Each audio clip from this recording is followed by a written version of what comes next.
இந்த வீடியோவுக்கு வந்து அண்ணன் ராஜ் சத்யன் வந்து முகநூலில் வந்து ஒரு விளக்கம் கொடுத்துருக்காரு. அதாவது எவ்வளவு முட்டாள் என்று மற்றவர்களை நினைத்திருந்தால் இப்படி ஒரு விளக்கம் கொடுக்க முடியும் அப்படின்றது வந்து எனக்கு தெரியல. அதாவது ஒரு வகையில் வந்து இந்த வீடியோவை பார்க்குறவங்களுக்கு புரியும். அவர் என்ன விளக்கம் கொடுத்துருக்காரு அப்படின்னா, எடப்பாடியார் அவர்களுக்கு வந்து Z+ செக்யூரிட்டி கொடுத்துருக்குறாங்க அப்படின்றது வந்து உங்கள் எல்லாருக்கும் தெரியும். Z+ செக்யூரிட்டினா அந்த பாதுகாப்பு, துப்பாக்கி அந்த போலீஸாருக்கும் பாதுகாப்புக்கு இருப்பாங்க. அந்த பாதுகாப்பு இருக்கிறவங்களுக்கும் உதவியாளர் இருப்பாங்க, எல்லாமே இருப்பாங்கன்னு தெரியும்.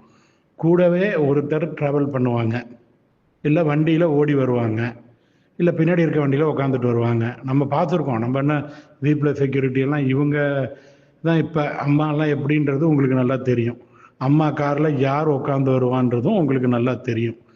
Z+ அம்மாவுக்கு பார்த்துருக்கோம். சரி, ஓகே. இவர் வந்து அம்மா அளவுக்கு கிடையாதுன்றதுனால இவர் வண்டியிலேயே அந்த செக்யூரிட்டி ஆஃபீஸரை உட்கார வச்சிருக்கலாம்.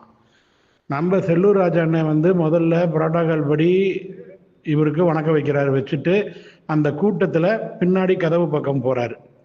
அவர் பக்கத்தில் போகும்போது உங்களுக்கு அவருக்கே தெரிஞ்சிருக்கும் உள்ள இடம் இருக்கா இல்லையான்ட்டு. அப்படி இருந்தும் அவர் கதவை திறக்கிறாரு. கதவை திறக்கும் போது இடம் இல்லைன்னா அவருடைய பாடி லாங்குவேஜ் வேற மாதிரி ஆயிருக்கும். ஆனால் கண்டிப்பாக அங்கே இடம் இருக்கு. இத்தினூண்டு இடத்துல உட்கார்றதுக்கு செல்லூர் ராஜா அண்ணன் வந்து எறும்பெல்லாம் கிடையாது. அவரும் காரெல்லாம் வச்சிருக்காரு தெரியும். ஆனால் அவர் உட்காரக்கூடாதுன்றதுல தீர்மானமாக இருக்காரு எடப்பாடியார். அதனால வந்து பின்னாடி இருக்க வண்டியில் வாங்கினேன்னு அனுப்புறாரு.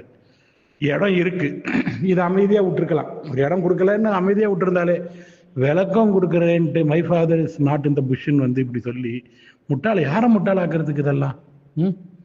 யாரை முட்டாளாக்குறதுக்கு இந்த மாதிரி இதெல்லாம் சொல்லிக்கிட்டு தெரியுறீங்க? அந்த அளவுக்கு எதுவுமே தெரியாத ஆளுங்க நினச்சிக்கிட்டு இருக்கீங்களா? அந்த மாதிரி நினச்சிக்கிட்டு இருந்தீங்கன்னா இந்த மாதிரி பதிலடி கொடுக்கப்படும். மரியாதையை கொடுக்க தெரிஞ்சுக்கணும். புரட்சி தலைவி அம்மா அவர்களை அச்சில் ஏற்ற முடியாத வார்த்தைகளால் விமர்சனம் செய்தவர்களையே புரட்சி தலைவி அம்மா அவர்கள் அமைச்சராக்கி அருகில் வைத்து அழகு பார்த்தார். நீங்கள் அந்த லெவலுக்கெல்லாம் கிடையாது. நீங்கள், நான் சொல்கிறது ராஜ் சத்யன் அண்ணனையும் சொல்கிறேன், எடப்பாடியாரையும் சொல்கிறேன். இந்த மாதிரி வெஞ்சன்ஸ் எல்லாம் வச்சுக்கிட்டு ஏன் சொல்லியிருக்காரு தெரியுமா? OPS அண்ணனை பற்றி, ஐயாவை பற்றி அந்த ப்ரெஸ் ரிப்போர்ட்டர் பாவன்ற வார்த்தை யூஸ் பண்ணப்ப கவுண்டர் கொடுத்தாரு செல்லூர் ராஜு அண்ணன். அதனால தான் இப்படி பண்ணுறாரு. இதெல்லாம் சின்ன பசங்க விளையாட்டு மாதிரி. இது ரொம்ப தப்பு, தவறு. பதவி வரும்போது பணிவு வர வேண்டும், துணிவு வர வேண்டும் தோழா. இங்கே பணிவும் வரல, துணிவும் வரல. பிஜேபி எதிர்க்க துணிவும் கிடையாது. இதில் வந்து எழுச்சி தமிழர், புரட்சி தமிழர் எல்லாம் இது வச்சுக்கிட்டு தமிழுக்கு களங்கம் பிறப்பிக்கிறீங்க. கட்சியை காலி பண்ணிட்டீங்க.